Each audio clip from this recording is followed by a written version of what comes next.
Bueno, el doctor Francisco Cano, de quien todos conocemos y vamos a tener el gusto una vez más de aprender de él, el doctor en nefrólogo infantil del Hospital Luis Calvo Maquena de Santiago de Chile y es profesor titular de la Universidad de la Facultad de Medicina de la Universidad de Chile y bueno, nos va a hablar sobre síndrome nefrótico córtico dependiente.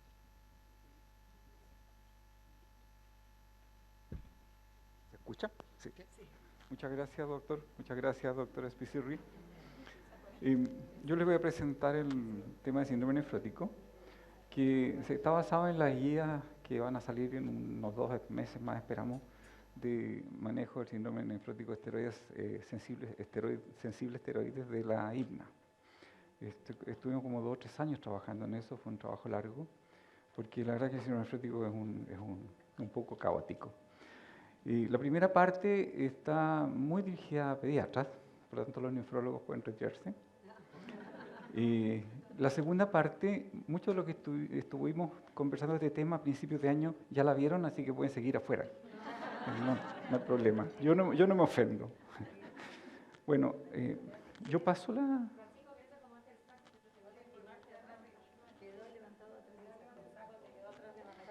¿Ahí? Bueno, no cambia nada a esta altura de la vida. Claro. No, pero por eso a esta altura de la vida ya no importa. Esto está basado, como dije, en la guía de la IBNA. Y por supuesto que los agradecimientos son al grupo, sobre todo de Dieter Hafner, Olivier Oyer y Agnes Strautmann, que fueron las que condujeron estos estudios y fueron haciendo todo el trabajo pesado. Y en este momento está en un grupo de comité de expertos, que es donde se mandan todas las guías para que se revisen y a ver si salió alguna barbaridad. Vamos a revisar una serie de puntos que son importantes para que entendamos cómo se maneja el síndrome nefrótico sensible a esteroides en términos de uso de las drogas de segunda línea, ahorradoras de esteroides. Vamos a partir con un par de datos de incidencia, que yo creo que ya lo mostré la otra vez. La incidencia es muy variable. La incidencia es variable porque en Argentina, por ejemplo, se parece mucho a la incidencia que se reporta en Alemania. Y en Estados Unidos la incidencia es más variable, pero puede que sea porque la mezcla étnica de las poblaciones en distintas partes es muy alta. Y si ustedes se fijan en estos centros, como por ejemplo Toronto, acá está United Kingdom, las poblaciones asiáticas llevan lejos la primera incidencia de síndrome nefrótico. Por eso los grandes trabajos controlados randomizados de síndrome nefrótico los han hecho los asiáticos. Y bueno, en este caso yo miré las estadísticas de Argentina y tiene usted una población menor de 14 años de como 10 millones de más o menos de niños, lo que les permitiría a ustedes tener una estimación de 200 casos nuevos al año. Las definiciones, que son muy importantes porque los tratamientos del síndrome nefrótico se basan en las definiciones. Cuando uno se salta la definición queda como fuera de contexto. Entonces, aunque no funcione, bueno, uno cumplió con lo que está programado. Y ustedes ven que se define en este estudio, en este workshop de la IBNA, una proteinuria nefrótica sobre el rango que mencionó Franz delante, 2 miligramos por miligramo en una orina, en un índice de proteinuria y creatinina aislado. Y ahí ustedes tienen proteinuria nefrótica. Si ustedes le suman la hipoalbuminemia, ustedes tienen un síndrome nefrótico. Es bien poco exigente. Antes hablábamos del colesterol y los LDL y no sé qué otras cosas, ya no. Y si no pueden hacer albúmina, que en algunos países del mundo no se puede hacer, basta con que tengan edema asociada a esa proteinuria y el diagnóstico sería considerado como una alta posibilidad. Esto lo mostró Franz delante porque se usó el mismo esquema que en esteroides resistentes. Y ustedes cuando aplican un tratamiento estándar, que ya lo vamos a ver, ustedes pueden tener, por supuesto, a las 4 semanas una remisión completa y están en el mejor escenario, una remisión parcial o no remisión. En este caso están en el contexto de una resistencia. Pero viene un periodo que es el periodo que se mencionó antes y que se conoce como confirmation period y que es altamente recomendado por el grupo de estudio, porque con esto ustedes van a rescatar a los respondedores tardíos, que es un grupo que no se comporta igual que los esteroides, que los respondedores precoces, ya lo vamos a mirar, pero que es un grupo de respondedores que se rescatan a las 6 semanas. Ahora, el punto que hay que considerar acá es cómo se rescata. Y se rescata en una alta proporción con pulsos de metilprednisolona, además de extender los tratamientos y poner inhibidor de enzima convertidora, como mencionó el doctor Sheffield antes. Ahora, ¿se usa la metilprednisolona? Bueno, yo les voy a mostrar un estudio muy interesante de unos pocos años atrás, que es un estudio en que muestra la variabilidad de los criterios diagnósticos de tratamiento del síndrome nefrótico en Europa. Europa, a diferencia de nuestro continente, tiene estudios que reúnen a todos los países detrás de un mismo objetivo y que es lo que nosotros acá en Latinoamérica no hemos sido capaces de hacer. Y estamos ahí cada uno por su cuenta con cifras que no cuadran. Y ustedes ven que en el caso de la metilprednisolona intravenosa, habían algunas consideraciones que eran como uniformes a los centros. Todos los centros dieron una dosis de prednisona similar, 60 mililitros por metro cuadrado día. Usan intermitente en prednisolona. Todos los centros limitaban la dosis a un máximo, no pasaban de 60. 20 de los 29 protocolos incluían una secuencia de disminución progresiva después de cumplir el periodo, lo cual puede deberse a que este es un estudio publicado hace años atrás y que debe haber recuperado series de antes, porque esto yo les voy a mostrar que cambió. 20 de los 29 centros usan la metilprednisolona endovenosa, notable. Y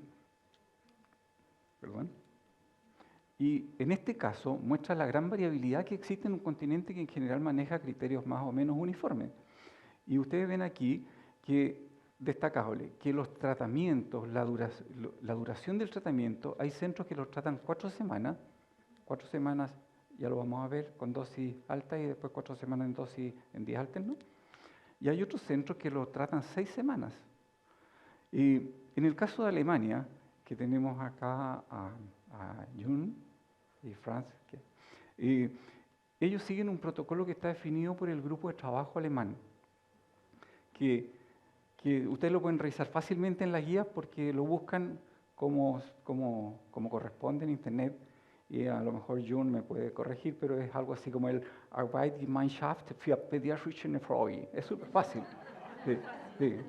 Uno lo pone ahí y no hay problema. Pero esto muestra que la cosa está dispersa en términos de tratamiento. ¿Y qué es lo que se hace para tratar a los pacientes de acuerdo a las recomendaciones de las guías? Se usan 4 semanas, esto es una cosa altamente conocida en las dosis mencionadas, y se sigue por otras 4 semanas en días alternos, por otras 4 semanas, o se usa, como vimos en algunos países de Europa, 2 ciclos de 6 semanas cada uno en días continuos en dosis de 60 por metro cuadrado y la dosis de 40 por metro cuadrado por otras 6 semanas. Y esos son los tiempos totales de tratamiento. Ahora, hay algunas recomendaciones al respecto. Se recomienda administrar la prednisona como una dosis única oral. Hay estudios que están claramente mostrando que no hay diferencia en usarla dividida en 2 dosis o hasta en 3, como la usábamos en algún minuto. Nos recomiendan actualmente lo que se vio en algunos protocolos anteriormente, una dosis después de terminar las 8 o las 12 semanas, de ir haciendo una tapering, disminuyéndola lentamente hasta los 6 meses, que es una copia de los protocolos adultos. Los adultos hacen eso por recomendación. En las últimas guías KDIGO de los adultos, o KDOQI, la recomendación claramente extiende el periodo hasta 6 meses sin ningún problema, porque tienen otra etiología. Y sugieren, por lo tanto, calcular la dosis ya sea por peso o por superficie corporal. Ahora, ¿por qué no hay que seguir haciendo un escalamiento progresivo, disminuyendo progresivamente la dosis de corticoides después del tratamiento de 8 o 12 semanas? Porque hace unos pocos años atrás, 3 estudios randomizados, controlados, muy bien diseñados, demostraron, en el caso de Yoshikawa, que está publicado en el 2015, que 2 meses de prednisolona, ellos lo trataron por 4 y 4, versus 6 meses, que era el extendido, no había diferencia en ningún momento, ni a las 24 ni a las 48 semanas, era lo mismo. Por lo tanto, no valía la pena ir disminuyendo lentamente los corticoides. Y en el caso de Cine, que está publicado también ese año, él usó, en vez de los 2 meses, usó el tratamiento largo, 6 y 6, 12, y también le dio lo mismo. Por lo tanto, no hay que desescalar en forma progresiva después de terminar el periodo de tratamiento. ¿Qué puede pasar con el síndrome nefrótico después que ustedes aplican este tratamiento? El paciente puede cumplir las definiciones de recaedor infrecuente, que es el mejor caso, en que recae menos de 2 veces en 6 meses o 3 recaídas en un año. Puede que se transforme en un recaedor frecuente, que recae más de 2 recaídas en 6 meses o más de 3 en un año. No es en un año del 1 de enero al 31 de diciembre. Cuando viene un paciente, porque a mí me tocó verlo y algún minuto me pasó, dice, viene en marzo con una recaída. Entonces, dice, te ha recaído una vez este año, vamos a ver. Entonces, ¿qué pasó el año pasado? Bueno, recayó en diciembre, recayó en octubre, recayó en julio. Y el tipo se lo pasaba recayendo. Por lo tanto, son secuencias de 12 meses, hay que tener cuidado con eso. Y están los esteroides dependientes, que son las 2 recaídas consecutivas o dentro de los primeros 14 días de discontinuar el tratamiento, que estamos todos claros con eso. Y después de aplicar el tratamiento estándar, ustedes se quedan con más o menos estos porcentajes. 15% muy bueno, 25% muy bueno, 10 o 20%, esto hay que consultar con el doctor Sheffer, y este grupo que el que vamos a ver ahora es un grupo complicado. Pero ¿cuál es el problema? Yo creo que todos hemos visto en algún minuto pacientes que están en este grupo, incluso esteroide resistente, que la biopsia dice cambios mínimos. A todos nos ha pasado. Y viceversa, tú encuentras una persona que recae infrecuente y te dice elementos de focal. Entonces quiere decir que estamos tratando una enfermedad que tiene que hacernos pensar qué está pasando acá, porque no cuadran las cosas. Y como dijo un sabio científico que por supuesto venía de Alemania, dijo, hay que cuestionarse todo, porque si uno no se cuestiona todo, no avanza ni un paso en nada. Y cuando uno se cuestiona todo, encuentra algunas explicaciones a esto. Por supuesto que no lo pongo aquí por tiempo, pero la no adherencia es un punto importante. Entonces, eso quiebra todo. La genética vino también a intervenir en este tema. Pero hay un tema muy bonito que está publicado años atrás y que como que se le dio poca importancia. Pero miren ustedes este grupo que midió la expresión de los receptores de glucocorticoides en los linfocitos T.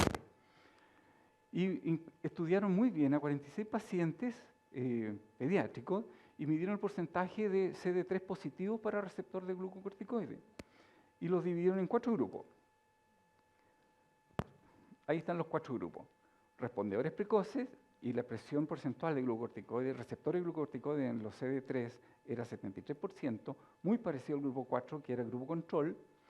Los respondedores tardíos, que tenían un poco menos que el otro, y los resistentes, que tenían mucho menos que el otro.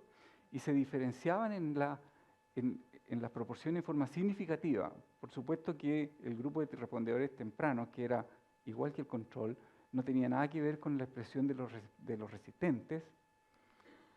El grupo de los respondedores tardíos no tenía, era diferente al grupo de los resistentes, pero también era diferente de los controles, o sea, quedó a medio camino. Y por supuesto el grupo resistente era diferente a todo. La expresión de los receptores glucocorticoides debe marcar en alguna forma el efecto de los glucocorticoides. Por tanto, este estudio es muy bonito y la verdad es que después como que no se siguió adelante en la línea, pero vale la pena mencionarlo.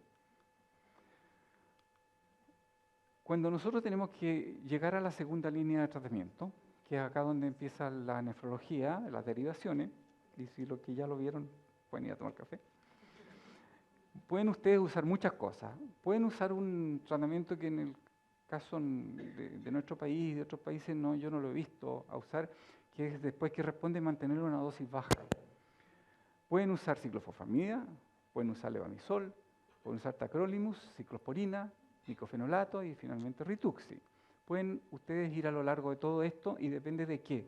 De considerar efectos secundarios, mucho la experiencia personal que tiene uno con el medicamento y lo que propone la guía, conversarlo con los padres. Lo cual cuando tú tienes que plantearle varias opciones que son parecidas, yo creo que esto es súper importante y a uno a veces se lo olvida. Tú dices, vamos a tratarlo con esto y ahí nomás.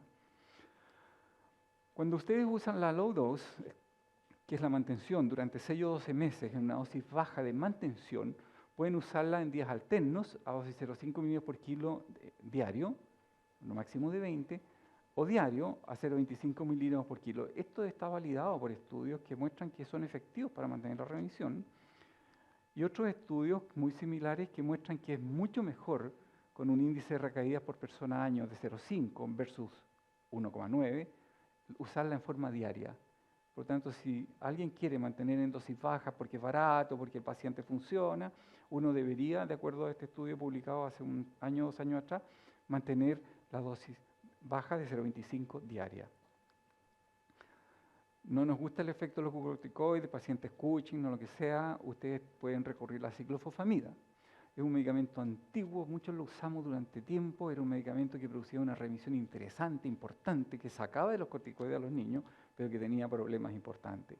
Por eso las recomendaciones son las dosis que ustedes ven acá, esto va a estar todo anotado en la guía, 2 miligramos por kilo por día, por 12 semanas, o 3 miligramos por kilo por 8 semanas, con una dosis máxima acumulada, porque si no el efecto es absolutamente contraproducente. Recomiendan, si la adherencia es incierta, usar la ciclofosfamida endovenosa. Como dije yo, en países como Asia se usa mucho. Y conversábamos delante con la doctora Adraña, ¿Adraña, Felipe, lo dije bien? Ah, está bien. Con la doctora Marta, que en lugares acá se usa mucho. Y cuando yo trabajé en el estudio de resistencia esteroidal de la IMNA, los grupos de India tienen en resistente una respuesta de 30-50% en resistente, lo cual es muy importante. Por lo tanto, yo creo que, bueno, uno puede optar cuando tiene medicamentos nuevos por los nuevos, pero no hay que olvidar esto. Tienen que monitorear por los efectos secundarios, y en el balance las guías proponen que dado los potenciales riesgos y dado que hay otro fármaco, se opte por los otros fármacos. Y aquí ustedes ven que en este metaanálisis de 1.500 pacientes de 4 décadas que cumplieron los criterios de inclusión para un metaanálisis, ustedes ven que los pacientes, este grupo que es punteado, a lo mejor no se ve allá, pero los esteroides recaudadores frecuentes funcionaban bastante bien, mucho mejor que los esteroides dependientes, lo cual plantea que hay diferencia entre ambos. Pero siempre está presente el tema de la infertilidad, sobre todo en varones y también en niñitas. Y por lo tanto, el grupo alemán, que es el grupo que publicó las guías de síndrome nefrótico el año pasado, dice, no, nosotros no recomendamos la ciclofosfamida. Si uno no quiere usar citostático, puede usar levamisol. La experiencia nuestra en levamisol es cero. Hay países que lo usan. Yo entiendo que Argentina tiene buenas publicaciones y tiene experiencia en esto. La recomendación de las dosis están en las guías. Se recomienda medir los anticuerpos en forma basal, dado que pueden aparecer, y monitorear los efectos secundarios, sobre todo a nivel hepático del levamisol. Los estudios con levamisol mostraron en muchos estudios, y este es uno de los últimos, que es un estudio, el grupo de estudio de levamisol, que está comandado por ese doctor, mostró en 6 países, 99 pacientes, mostró claramente la diferencia entre un 6% que se mantenía libre de recaída y un 26% de levamisol a tiempos largos de tratamiento, a un año. Por lo tanto, se mostró la superioridad del levamisol frente a otras opciones. Después pasamos a los inhibidores de la calcineurina. Nosotros vamos a pasar esto más rápido porque la verdad es que tiene mucha información conocida. Yo quiero destacar aquí que efectivamente se recomienda un target de niveles plasmáticos. No sé si es buena idea que si tú no tienes niveles y le das una dosis y no responde y uno no sabe si quedó bajo el nivel útil, nivel plasmático útil, uno diga resistente, es como difícil. En el caso del tacrolimus las dosis son las usuales que están ahí anotadas. En los niños pequeños se recomienda dividir la ciclosporina, esto está en la guía, en 3 dosis. Nosotros hemos tenido que hacer eso en niños en trasplante con FK, porque lo metabolizan rápido. Vamos a ver un poquito de la metabolización. Y se recomienda a los 2 meses pensarlo, en suspenderlo, en ir retirándose por el efecto nefrotóxico, y si no, uno podría considerar una biopsia. Las guías alemanas consideran que el tacrolimus es preferible, sobre todo en los adolescentes, porque todos hemos visto los efectos secundarios de la ciclosporina.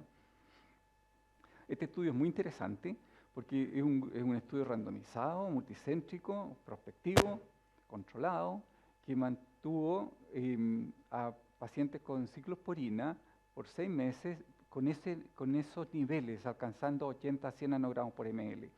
Pero en los siguientes 18 meses, hasta completar 2 años, estos pacientes fueron divididos en dos grupos. Un grupo que fue asignado a un nivel plasmático y otro grupo que no fue asignado a nivel plasmático, sino que a dosis. Por lo tanto, te da cualquier nivel plasmático, porque depende del metabolismo del paciente. Antes de entrar al estudio, todos tenían el mismo número de recaída, el grupo A y el grupo B. Y ustedes ven aquí que la diferencia en la dosis de ciclosporina en los primeros 6 meses que tenían que obtener niveles plasmáticos estándar fue igual en el grupo A y el grupo B, pero la diferencia en la dosis para mantener niveles plasmáticos versus el grupo B, que tenía un nivel fijo de dosis, se hizo distinta, y lo mismo en la respuesta. En aquellos que mantuvieron niveles plasmáticos target, que eran un poco menos que los iniciales, eran de 60 a 80, versus los que no mantuvieron niveles plasmáticos como control del tratamiento, sino que era dependiente de la dosis, la diferencia en la respuesta fue notable y los números fueron importantes. Por lo tanto, yo creo que esto demuestra que si uno quiere tratar con ciclosporina, debería tener disponibles niveles plasmáticos para asegurarse que estás dándole una exposición a la droga que corresponde. Y el tacrolimus es muy interesante porque el tacrolimus no tiene estudios randomizados controlados, como era otro anticalcineurínico y la ciclosporina tenía muchos estudios, dijeron esto está igual. Y como el tacrolimus empezó a ser útil en los trasplantes, ganamos mucha experiencia con tacrolimus en trasplantes más que ciclosporina, por lo tanto ya estamos súper tranquilos con esta droga. Y ustedes ven que en estudios muy pequeños, como dije, no hay estudios grandes controlados, prospectivos, randomizados de tacrolimus, es similar a la ciclosporina, no hay diferencia significativa en términos de recaídas cuando lo usan. Y tampoco con rituximab, de acuerdo a este estudio de SINA, que es uno de los más importantes investigadores en esto. Por lo tanto, el tacrolimus es equivalente a la ciclosporina en estudios pequeños y al rituximab. ¿Cuál es el problema del tacrolimus? El problema del tacrolimus es que es un poco variable, y ahí sí que también necesitamos conversar de los niveles plasmáticos. Cuando tú tienes áreas bajo la curva completa, 24 horas de medición, claro, el trough level se correlaciona perfecto, pero tienes que tener 24 horas de medición, lo cual no es una política adecuada clínicamente. Y en estudios que usan niveles abreviados, se cae la significancia y la relación. Por lo tanto, hay que ir pensando en esto cuando uno mide los niveles. En este estudio que usa el área bajo la curva de 12 horas completa versus un estudio, una curva abreviada, CO-C4 mostró que ya podía empezar a ser reemplazada el área bajo la curva larga y clínicamente poco adecuada por áreas bajo la curva cortada. En nuestro centro nosotros usamos un estudio, o sea, un examen que considera el C0, que es el trough level, o tacrolimus a la hora 1, 2 y 4. Y la verdad es que con un simple Excel calculamos el área bajo la curva que nos da la exposición a la droga, y yo creo que ha funcionado muy bien, sobre todo esto es en trasplantado. La experiencia en tacrolimus viene de trasplantado. Pero el tacrolimus tiene un problema, y si yo no lo explico bien, la doctora Clark debe estar por ahí, la doctora Clark me puede ayudar en esto, porque este estudio fue de ella el año pasado. El problema del tacrolimus es que se metaboliza en la familia de las enzimas P450, especialmente la CYP3A5 en el hígado. Y el problema es que la CYP3A5 tiene una mutación en un polimorfismo en un nucleótido, que está localizado en el intron 3.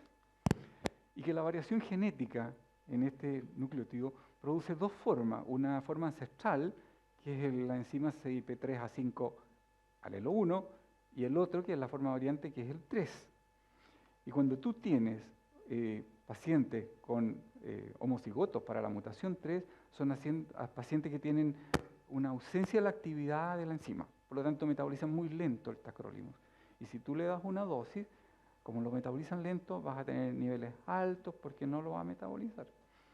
Y los que tienen la forma original, con el alelo 1, son enzimas muy funcionales.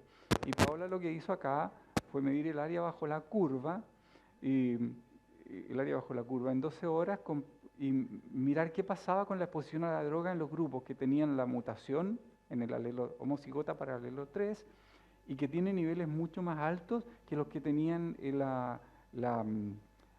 proteína ancestral. Y entonces uno lo que hace en trasplante, nosotros le hacemos este test antes de trasplantarlo. Y cuando le das la dosis de tacrolimus, después de trasplantarlo, y no logran niveles plasmáticos, y tú sabes que está en este grupo, tú sabes que tienes que partir con más dosis al minuto, porque si no estás perdiendo tiempo y estamos preguntándonos si se la tomó, si se absorbió, qué sé yo. Ese es el problema del tacrolimus. Por tanto, si uno lo usa en síndrome nefrótico, debería considerar el nivel plasmático de todos modos. Y el micofenolato, si ustedes piensan que el tacrolimus es un problema al medir la farmacocinética, el micofenolato la lleva. Así que las dosis estándar que recomienda el grupo son las dosis que todos conocemos de micofenolato mofetil, que son 1200 miligramos por metro cuadrado, dividido en 2 dosis.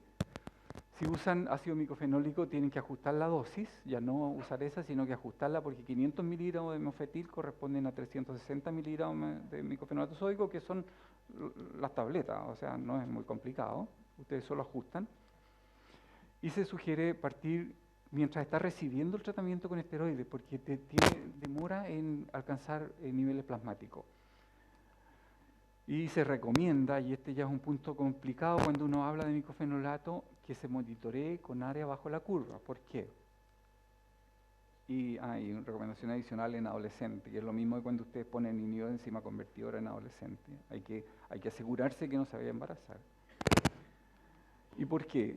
Porque si ustedes ven acá la validación del micofenolato versus la ciclosporina, no es superior a la ciclosporina.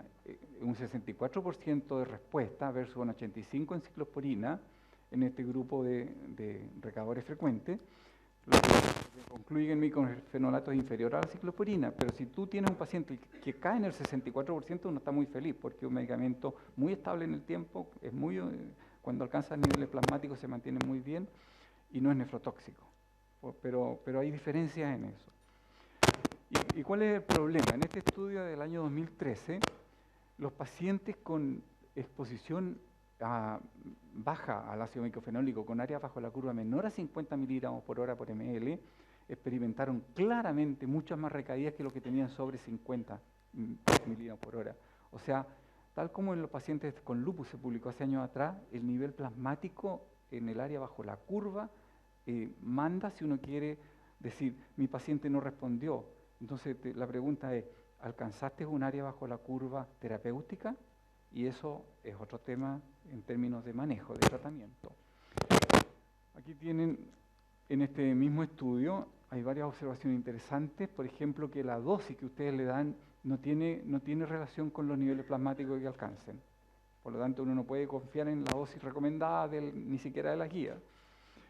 Lo otro que sí tiene relación al área bajo la curva es el C0, por tanto, pero ustedes tienen correlaciones terapéuticas con áreas bajo la curva sobre 50, solo con dosis trough levels sobre 3,5. Por lo tanto, si ustedes tienen un área bajo, si el paciente responde con un C0 de 2, estamos felices, no necesitamos más. Pero si no responde, uno tiene que subir a la trough level o hacer un área bajo la curva, porque si no, no está tratado.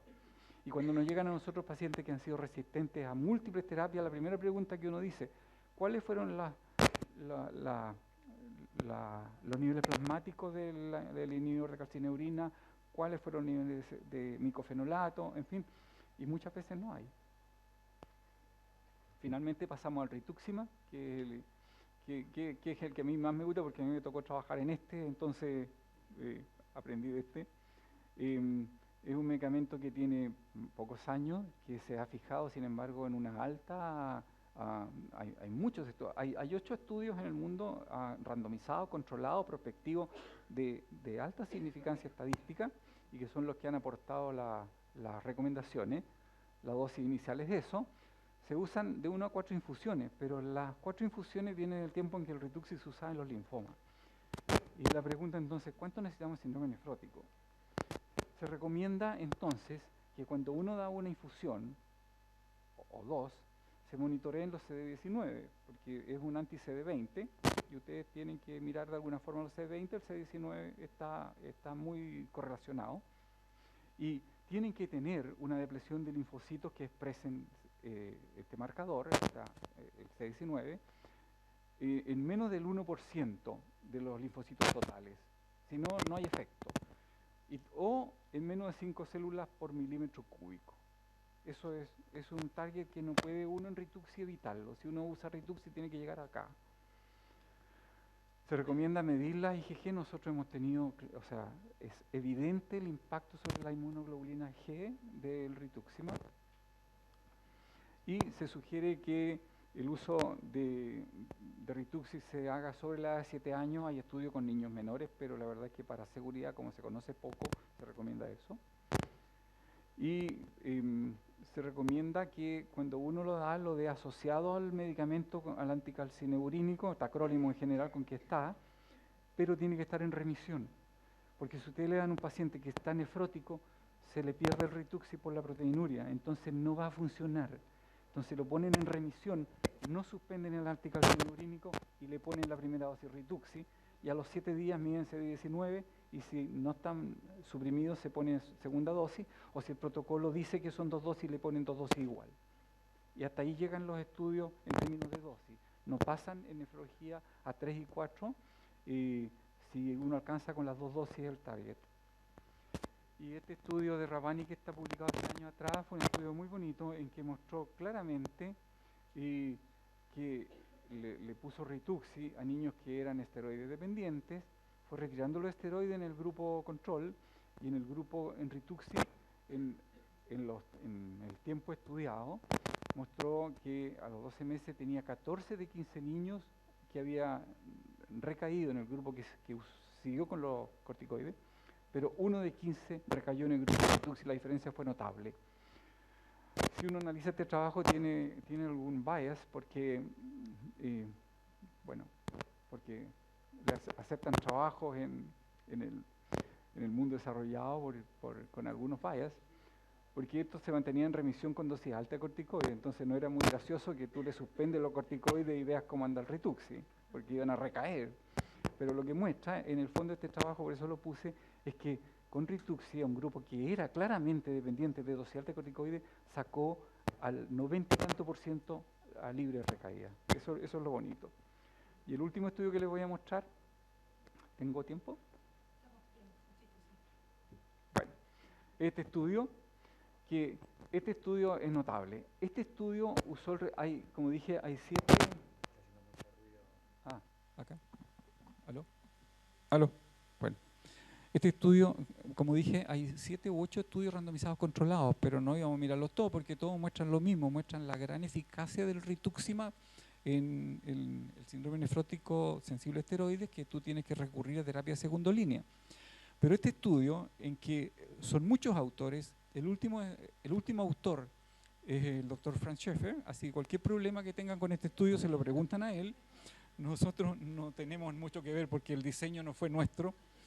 Y en este estudio, ¿cuál es la gracia de este estudio? Como dije, todos los estudios controlados randomizados de Rituxi mostraron lo importante que es para mantener la remisión en nefrótico, pero ningún estudio lo usó como de primera línea.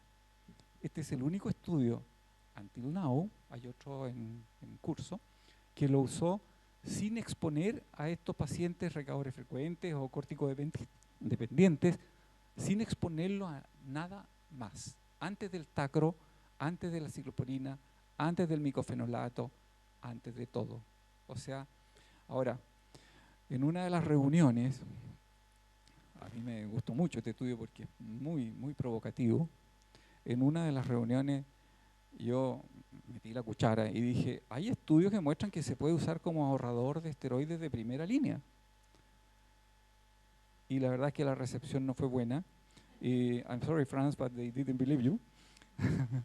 So I had to keep quiet and they didn't speak anymore. Pero este estudio fue muy controlado, fue randomizado. El primer autor fue Basu, que ha publicado mucho de esto, de síndrome nefrótico.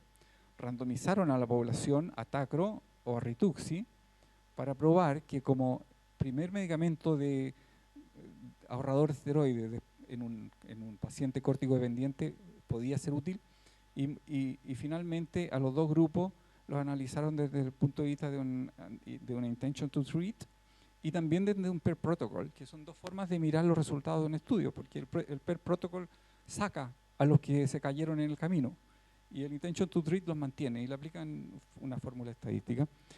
Pero como los números son muy parecidos, tienen todo el valor. Y el outcome era 12 meses de relapse free survival. Y voy a mostrar aquí, ustedes ven que para tacrolimus y rituximab, el cero relapse al tiempo de control, 12 meses, fue distinto entre tacro y rituxi. O sea, casi un 90% como medicamento ahorrador esteroides de primera línea responde bien al rituximab. Y acá. Y en este gráfico, que es el mismo anterior, ustedes ven como la diferencia en el tiempo después de la randomización favorece ampliamente al rituximab.